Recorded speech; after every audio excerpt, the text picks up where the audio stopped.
এই মুহূর্তে দেখবো তোমার পার্টনারের তোমাকে নিয়ে একটা এনার্জি, খুব স্ট্রং এনার্জি আছে, বাট সে কিন্তু তোমার রিলেশনশিপটা বা তোমাদের যে দুজনের রিলেশনশিপটা সেটা কিন্তু এখনো হাইড করে রেখেছে তার ফ্যামিলির কাছে।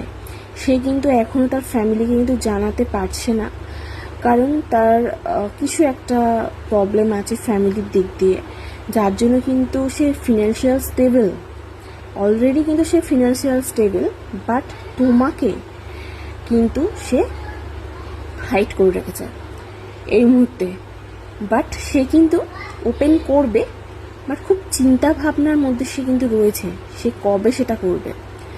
ঠিক আছে, তোমাদের রিলেশনশিপটা খুব ভালো, খুব বন্ডিং আছে দুজনের মধ্যে, ভীষণ ভালো আছে, বাট সে কিন্তু তোমার রিলেশনশিপটা এই মুহূর্তে তার ফ্যামিলির দিক থেকে পুরোটাই হাইড করে রেখেছে।